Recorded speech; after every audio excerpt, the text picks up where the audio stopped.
Hello दोस्तों, आपका स्वागत है एक बार फिर मेरे चैनल पर। मैं आपके लिए एक और नया टॉपिक लाया हूँ, ITR 4। आई नो, मैं जानता हूँ ITR 4 क्यों फाइल करते हैं, ये आप जानते ही होंगे। अगर आप नहीं जानते हो तो मैं एक वीडियो, फुल डिटेल वीडियो बनाने जा रहा हूँ, जिसमें ITR 1, 2, 3, 4 सारे फॉर्म किस किस को मैंडेटरी होते हैं फाइल करने। वो वीडियो जल्दी, एक दो दिन में मैं जल्दी ही अपलोड करूंगा। बट आज का टॉपिक हमारा है ITR 4 हम कैसे फाइल करेंगे। पूरा प्रैक्टिकल पर्सपेक्टिव होगा। मैं एक एक डिटेल्स बताऊंगा, किस स्टेप में किस क्या क्या डिटेल्स आपको डालनी होगी। तो बिना किसी देरी के आइए स्क्रीन पर। तो जैसे ही आप स्क्रीन पर आओगे, ई filing income tax filing form पर आओगे, यहाँ पर आपको असेसमेंट ईयर सिलेक्ट करना है। उसके बाद अगर आपको ऑफलाइन फिल करना है, ऑफलाइन कीजिए, जिसमें यूटिलिटी डाउनलोड करके आपको वन बाय वन डिटेल्स वहाँ पर फिल करनी है। लेकिन आज मैं आपके लिए ऑनलाइन कैसे फाइल करते हैं वो सिखाऊंगा। तो यहाँ पर मैं ऑनलाइन पर क्लिक करूंगा, कंटिन्यू पर क्लिक करूंगा। अगर आपने पहले से ही फिल किया होगा तो आपको रिज्यूम फाइलिंग पर स्टार्ट कर देना है, वरना आपको स्टार्ट न्यू फाइलिंग पर क्लिक कर देना है। तो स्टार्ट न्यू फाइलिंग पर क्लिक करने के बाद यहाँ पर ये 3 टैब आपके सामने आ जाएंगे, जिसमें आपको अपना स्टेटस के अकॉर्डिंग फिल करना होगा। जहाँ पर इंडिविजुअल हो, अदर्स, तो ये इंडिविजुअल के लिए है, तो आप इंडिविजुअल पर क्लिक कीजिए। देन कंटिन्यू पर क्लिक करना है। उसके बाद आपको ITR फॉर्म नंबर सेलेक्ट करना है। उसके बाद आपको प्रोसीड विथ ITR 4 के साथ कंटिन्यू ओके प्रेस करके लेट्स गेट स्टार्ट पर, उसके बाद taxable income is more than basic assumption पर क्लिक करके कंटिन्यू पर क्लिक कर देना है। Now I have filled all the tabs. Now we discuss one by one all the tabs. So first tab में हम जाएंगे। फर्स्ट टैब्स में यहाँ पे आने के बाद आपकी कोई डिटेल्स नहीं होती, सिर्फ बेसिक डिटेल्स होती है। जहाँ पर आप इनकम टैक्स लॉगिन करते वक्त भी आपको डिटेल्स, यहाँ पर एक आपको ऑप्शन पूछेगा। अगर आप न्यू रिज्यूम ऑप्ट करना चाहते हो तो यहाँ पर क्लिक करना होगा यस।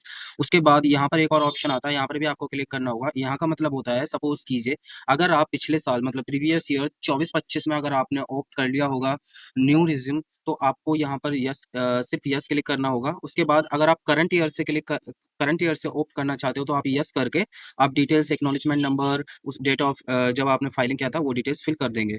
उसके बाद सिंपली थोड़ा स्क्रॉल करोगे, यहाँ पर आपको एक ऑप्शन होगा वेदर द रिप्रेजेंटेटिव असेसी। अगर आप किसी और के थ्रू आप अपनी ITR या टैक्स कंसल्टेंट के थ्रू आप अपनी ITR फिल करा रहे हो, तो आपको यहाँ पर यस नो क्लिक कर लेना है उसके अकॉर्डिंग। उसके बाद यहाँ पर आप अपना बैंक ऐड कर सकते हो। जनरली आप जब लॉगिन कर रहे होगे आपने वहीं पर उसी टाइम पर भी डाल दिया होगा। अगर आप कोई न्यू बैंक ऐड करना चाहते हो तो यहाँ ऐड अनदर बैंक पर क्लिक करके बैंक अकाउंट कर सकते हो।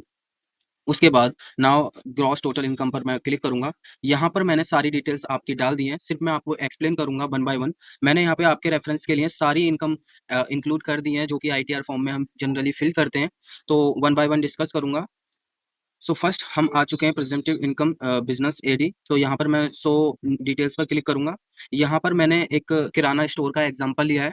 उस यहाँ पर सिंपली आपको कुछ नहीं करना है। ऐड न्यू पर क्लिक, यहाँ पर आपके लिए एक ऐड न्यू आएगा, लेकिन मैंने फिल कर दिया। सिंपली आपको एडिट करके यहाँ पे शो कर देता हूँ। यहाँ पर आप अपने बिजनेस का नाम डालोगे जो भी आपने डाल रखा होगा। उसके बाद यहाँ से आप बिजनेस कोड सिलेक्ट करोगे। मैंने अदर्स में डाल के आपके रेफरेंस के लिए डाल दिया है। आप सर्च कर सकते हो, अगर आप न्यू बिजनेस या कोई भी बिजनेस कर रहे हो तो आप एक बार देख लोगे। उसके बाद सिंपली आपको सेव करना है। यहाँ पर डिटेल्स में आने के बाद यहाँ पर आपको एक और डिटेल्स ध्यान में रखनी है। यहाँ पर दो ऑप्शन आते हैं। यहाँ पर आप जो भी टोटल इनकम कमा रहे हो, टोटल इनकम ग्रॉस रिसीट्स जो भी ग्रॉस रिटर्न हो रही है, उसमें आपका पेई यानी कि इलेक्ट्रॉनिकल मोड से या चेक से किसी भी ऑनलाइन मोड से कितना आ रहा है वो यहाँ पर फिल कर दोगे उसमें।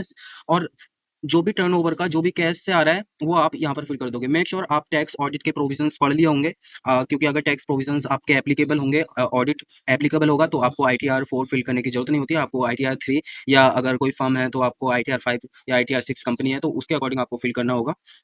उसके बाद आप यहाँ पर इसका ब्रेकअप दिखाओगे कि आपको प्रेजेंट इनकम कितनी हुई है। तो उसमें से आपको जितना भी आपका 16,000 जो भी चेक से हुआ है, यहाँ पर मैंने आपके रेफरेंस के लिए डाल दिया है। अगर चेक से हुआ है तो उसका 6% आप इनकम दिखाओगे। उसके बाद कैश रिसिप्ट से जितना भी हुआ है वो आप यहाँ पर दिखा दोगे 8%। यहाँ पर मैंने 8% दिखा दिया है। जो भी मेरा कैश रिसिप्ट से हुआ होगा, 6% जो भी मेरे चेक से हुआ होगा। तो यहाँ पर मैंने डिटेल्स डाल दी है। उसके बाद मेरी टोटल इनकम 1,12,000 कैलकुलेट हो जाएगी। उसके बाद यहाँ पर मैं आऊँगा, अगर मैं कोई भी कंसल्टेंसी या कोई भी ऐसा बिजनेस कर रहा हूँ, जो डॉक्टर हो गए या कोई भी हो गए, उनके लिए इनके लिए प्रोफेशन अंडर सेक्शन 44 ADA होता है। तो यहाँ पर कैसे डिटेल्स फिल करनी है, आपके लिए न्यू टैब आएगा। तो यहाँ पर एडिट पर जाना है। एडिट पर जाने के बाद आपने जो भी बिजनेस का नाम दिया होगा कोई भी डाल सकते हो। उसके बाद आप अपना प्रोफेशन कोड सिलेक्ट कर सकते हो। बहुत सारे कोड दिए हुए हैं, लीगल प्रोफेशन या कोई भी। आपको एक बार नोटिफिकेशन के थ्रू जो भी यहाँ पर क्लिक करोगे, देखिए यहाँ पर नोटिफाई किए हुए हैं।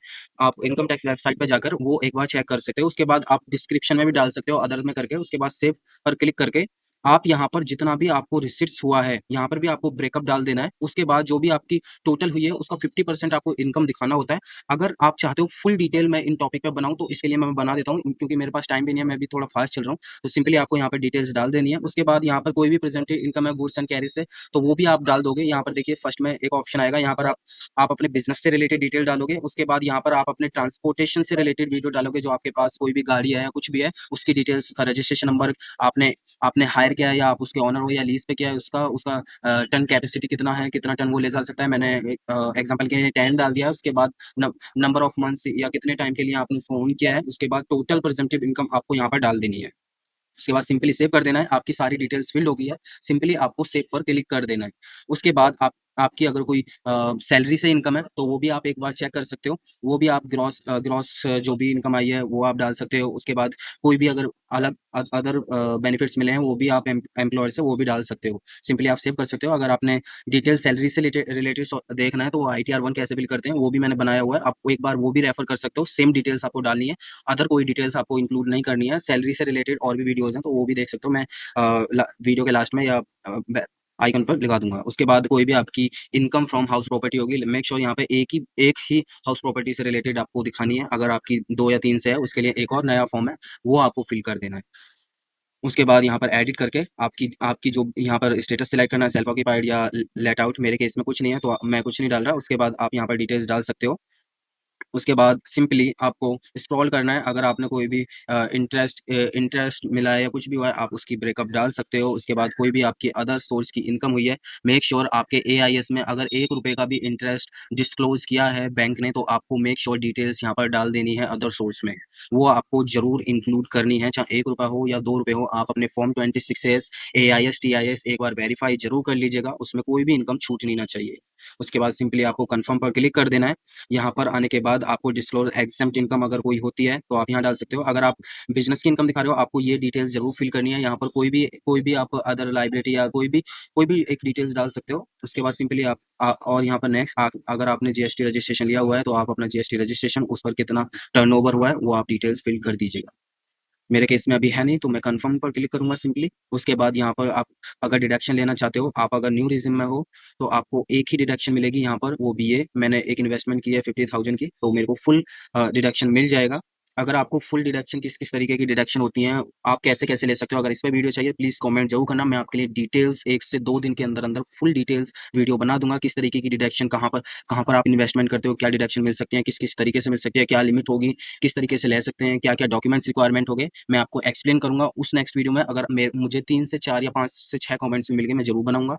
उसके बाद सिंपली सेव पर क्लिक कर देना है। यहाँ पर अदर्स आपके लिए कुछ भी नहीं है, ये सेंट्रल गवर्नमेंट से रिलेटेड या अदर्स से रिलेटेड है। सिंपली आपको कंफर्म पर क्लिक कर देना है। उसके बाद आपका जो भी टैक्स पेड हुआ होगा, फर्स्ट में आएगा सैलरी से रिलेटेड। अगर आप सैलरी इनकम कमा रहे हो, तो आपका आपका TDS भी डिडक्ट हुआ होगा। उस पर्सन का टैन नंबर, उसका नाम, उस पर जितना भी ग्रॉस सैलरी आपको रिसीव हुआ है, वो उस पर कितना TDS आपका डिडक्ट हुआ है, एक बार फॉर्म 26 और AIS जरूर देख लीजिएगा। सिंपली आपको सेव पर क्लिक कर देना है। यहाँ यहाँ पर आपका जो भी अदर देन सैलरी से अलावा आपको कोई भी TDS डिडक्ट होता है। अगर आप सपोज कीजिए यहाँ पर कंसल्टेंसी से रिलेटेड इनकम आपने डिस्क्लोज किया हो, तो वहाँ पर किसी ने आपका TDS भी डिडक्ट किया होगा। आप टैक्स कंसल्टेंसी दे रहे हो, तो आपका 10% या जो भी रिस्पेक्टिव TDS रेट है, उससे कटा होगा। तो वहाँ पर मैंने डिटेल्स डाल दिया है। यहाँ पर उसका टैन नंबर, आपको सेक्शन कोड एक बार चेक कर लेना है। आपके जो डिडक्टर होगा, उसने भी आपकी शो कर रखी होगी, तो एक बार उसमें भी देख लीजिएगा उस उस पर कितना TDS कटा हुआ है।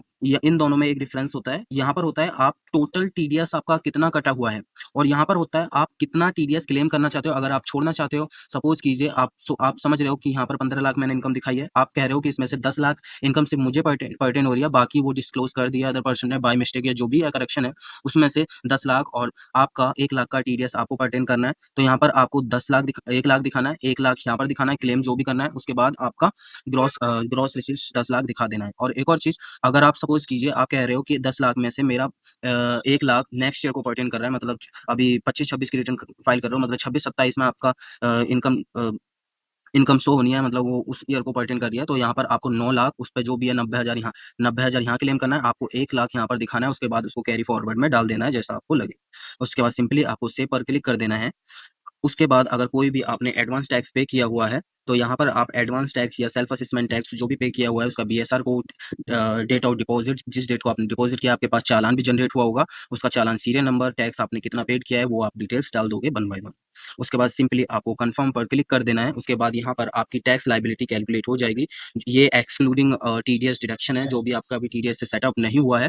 तो उसके अलावा आपकी एक बार वेरीफाई कर लोगे, आपने कंपटीशन जो बनाई होगी, आपका टैक्स इतना बन जाएगा। उसके बाद सिंपली कन्फर्म पर क्लिक कर देना है। उसके बाद प्रोसीड टू वेरिफिकेशन पर क्लिक करना है। उसके बाद आपकी हेड वाइज इनकम सारी यहाँ पर दिख जाएगी। आप हेड वाइज इनकम एक बार देख सकते हो। उसके बाद टोटल टैक्सेबल इनकम भी आप एक बार अपनी कंपटीशन से मैच कर लीजिएगा। उसके बाद आपकी इनकम सारी कैलकुलेट हो जाएगी, इंटरेस्ट। उसके बाद आपका सेल्फ असेसमेंट टैक्स देखिए यहाँ पर आ गया 2 लाख। उसके बाद टीडीएस आपने जो जमा कराया 1.5 लाख। उसके बाद जो भी आपने सैलरी पे था 30,000। उसके बाद टोटल टैक्स पेड किया था 380 का, उस जिसमें से आपकी टैक्स लाइबिलिटी थी 17649। उसके बाद आपने टैक्स पेड किया। उसके बाद आपका 203 मतलब 2,35,440 आपका रिफंड बन गया है। उसके बाद आपको प्रीव्यू एंड सबमिट पर क्लिक कर देना है। उसके बाद साइन करके आप सिंपली आप ओटीपी के थ्रू या आपका डीएससी रजिस्टर किया हुआ डीएससी के थ्रू, जनरली आप आधार ओटीपी के थ्रू इसको फाइल कर सकते हैं। So thank you for watching my video. अगर आपको जो भी मैंने टॉपिक बताया, आपको न्यू वीडियो चाहिए, सो प्लीज़ कमेंट जरूर करना। मैं आपके लिए जरूर 1 से 2 दिन के अंदर ट्राई करूँगा, वीडियो जरूर बना दूँ। So thank you for watching my video.